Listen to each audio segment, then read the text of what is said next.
Hi friends, welcome to J bujjima tailoring. இன்றைக்கி நம்ம என்ன பார்க்க போகிறோன்னா, கிக் ஃப்ளீட்டு எப்படி தைக்கலாம் அப்படின்னு பார்க்க போகிறோம். இது வந்து box pleat, inverted box pleat, knife pleat இந்த மாதிரி எதுலனாலும் தைக்கலாம். இப்போ நான் உங்களுக்கு இதில் தச்சு காட்டியிருக்கிறது வந்து நைஃப். இப்போ வந்து நான் பண்ணியிருக்கிறது வந்து உங்களுக்கு வந்து box pleat or inverted box pleat, அது ரெண்டில் நீங்கள் எதுனாலும் எடுத்துக்கலாம். தெரியுதா? தைச்சதுக்கப்புறம் இப்படி தான் இருக்கும். வாங்க வீடியோக்குள்ளே போய் பார்க்கலாம். இப்போது கிக் ஃப்ளீட் எப்படின்னு பார்க்க போகிறோம். இது வந்து பேசிக்காக நம்ம இதுக்கு முன்னாடி வச்சுருப்போம் இல்லையா, knife pleat, box pleat, inverted box pleat, இதை சார்ந்தே நம்ம வந்து வைக்கலாம்.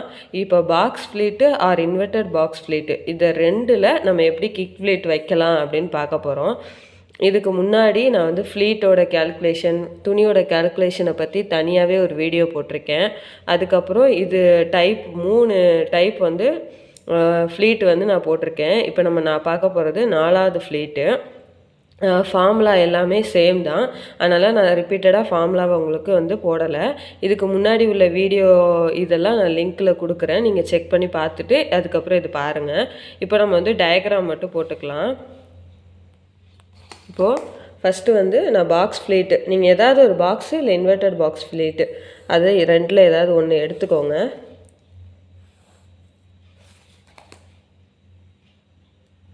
இப்போது பேசிக்காக நம்ம எல்லாத்துலேயும் வந்து நம்ம இந்த ட்ரா பண்ணுவோம்ல, இதை பண்ணிக்கலாம். நம்ம ஒவ்வொரு இன்ச்சுக்கும் வந்து நம்ம மார்க் பண்ணிப்போம்ல, அதை வந்து பண்ணிக்கலாம்.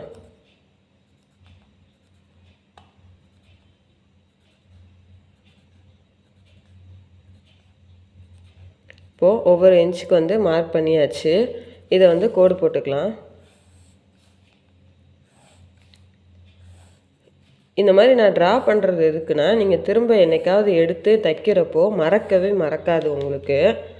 அதனால தான் நான் இதை ட்ரா பண்ணி உங்களுக்கு ஒவ்வொரு இதுக்குமே காட்டுறேன்.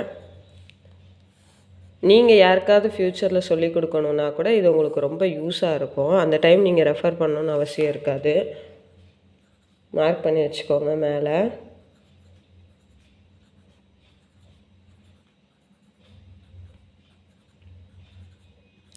மார்க் பண்ணியாச்சு. இப்போ நான் பாக்ஸ் ஃப்ளீட்டு இல்லை இன்வெர்டட் பாக்ஸ் ஃப்ளீட்டு அந்த மாதிரி ஏதாவது ஒன்று எடுத்துக்கிறேன்.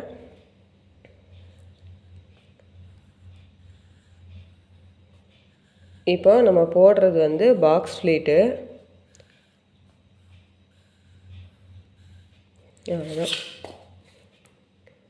இதில் வந்து 2 இருக்குது, நான் உங்களுக்கு ரெண்டையுமே காட்டுறேன். இப்போ நம்ம பாக்ஸ் ஃப்ளீட்டில் வந்து எப்படி வைக்கிறதுன்றத பார்க்க போகிறோம்.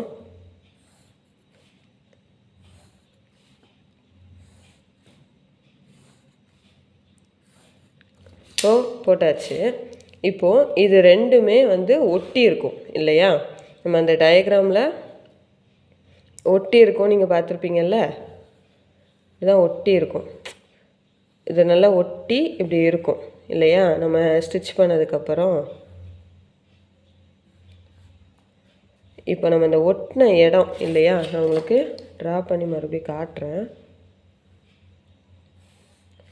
எதுக்கு இப்படி ட்ரா பண்ணுறேன்றதை நீங்கள் நல்லா நோட் பண்ணிக்கோங்க. இப்போது இந்த இடம் சேரு பார்த்திங்களா, இந்த இடம் தான் நம்ம ஃப்ளீட்டு ஜாயின் பண்ணுற இடம். இப்போது இந்த ஜாயிண்டிங் ஃப்ளீட்டில் இருந்து ஒரு நம்ம பா மாதிரி தைக்க போகிறோம், அவ்வளோதான். இதில் வந்து கிக் ஃப்ளீட்டில் வந்து நம்ம என்ன எடுத்துருக்கோன்னா box pleat or inverted box ஃப்ளீட்டை வச்சு நம்ம இந்த கிக் ஃப்ளீட் எப்படி தைக்க போகிறோம் அப்படின்றத இப்போது காட்டியிருக்கேன். இப்போ வந்து நான் உங்களுக்கு பேப்பரில் இதை வரைஞ்சி காட்டுறப்ப தான் இன்னும் உங்களுக்கு தெளிவாக புரியும். ஆல்ரெடி ஒவ்வொரு இன்ச்சுக்கு நம்ம வந்து மார்க் பண்ணி வச்சுருக்கோம்.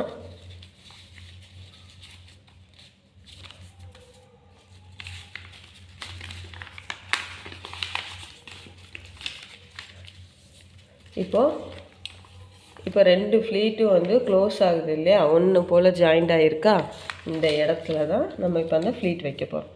இப்போ ஸ்டார்டிங் பாயிண்டில் இருந்து ஒரு நமக்கு எவ்வளோ இன்ச் வேணுமோ பா மாதிரி இதை தைக்க போகிறோம். அப்போது இந்த இடம் வரைக்கும் ஸ்டிச் இருக்குமா, அப்போ இங்கே ஓப்பனாக இருக்கும். ஓகேவா? இப்போது துணியில் எப்படி ஸ்டிச் பண்ணுறதுன்னு உங்களுக்கு நான் காட்டுறேன். இப்போது box pleat or inverted box pleat அந்த மாதிரி நீங்கள் எதுனாலும் எடுத்துக்கலாம். எடுத்துட்டு இப்போ நம்ம என்ன பண்ண போகிறோம் அப்படின்னா, தெரியுதா? இப்போது இந்த 2 ஃப்ளீட் வந்து ஓப்பனில் இருக்குது. நம்ம ஓப்பன் சைடு தான் எடுத்துக்கணும். நல்லா கரெக்டாக வச்சுக்கோங்க. அயர்ன் பண்ணிக்கிட்டிங்கன்னா இன்னும் உங்களுக்கு ஈஸியாக இருக்கும். இப்போது நம்ம என்ன பண்ண போகிறோன்னா, ஸ்ட்ரெயிட்டாக இது பக்கத்தில் வந்து நம்ம ஒரு தையல் அந்த ஸ்ட்ரெயிட்டாக போட்டு இந்த இடத்துல ஊசியை நிப்பாட்டி இந்த பக்கம் வரைக்கும் கொண்டு வரணும். ஒரு ஷேப்பில் நம்ம வந்து தைக்க போகிறோம். நான் உங்களுக்கு தெரியட்டும்னால டிஃப்ரெண்ட் கலரே போட்டிருக்கேன். போடுறப்போ இந்த இடம் வந்து ஒட்டி இருக்கணும், விரித்து விட்டுறாதீங்க.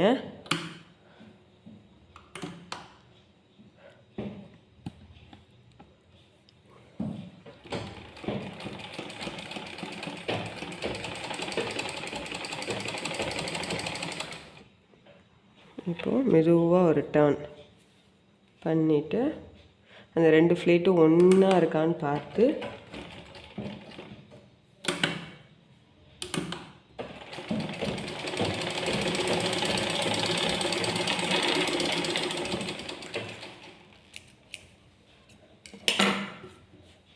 உங்களுக்கு தெரியுதா? இந்த இடம் இப்போ ஓப்பனில் இருக்கும். ஆனால் மேலே வந்து அப்படியே இருக்கும். இதே மாதிரி நம்ம அடுத்த இன்னொரு ஃப்ளீட்டும் நான் வச்சு உங்களுக்கு காட்டுறேன்.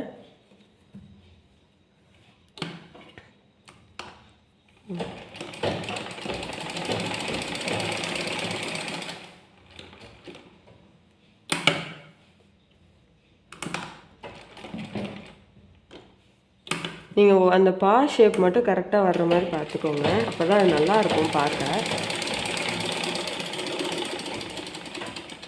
ஊசியை நிப்பாட்டி அதுக்கப்புறம் ஃபுட் ப்ரெஷரை வந்து தூக்கி விட்டுட்டு எடுத்துக்கோங்க. இப்போ வந்து உங்களுக்கு தெரியுதா?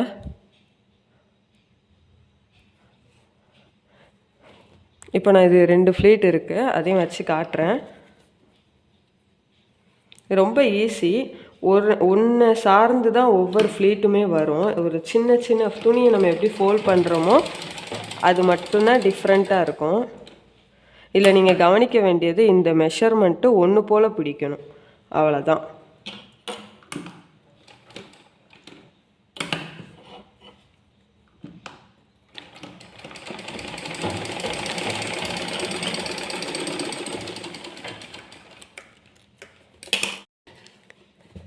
இப்போது நம்ம வந்து கிக் ஃப்ளீட்டு தைச்சி முடிச்சாச்சு, அவ்வளோதான். இப்போ உங்களுக்கு தெரியுதா? இப்போ மேலே நம்ம பட்டி கொடுத்து இதை ஸ்கர்ட்டாகவே மாற்றலாம். இந்த வீடியோ உங்களுக்கு பிடிச்சிருக்கோன்னு நான் நம்புகிறேன். இந்த வீடியோ உங்களுக்கு பிடிச்சிருந்துச்சின்னா லைக் பண்ணுங்கள், ஷேர் பண்ணுங்கள். மறக்காமல் ஜே புஜ்ஜிமா டெய்லரிங்கை சப்ஸ்கிரைப் பண்ணுங்கள். தேங்க்யூ.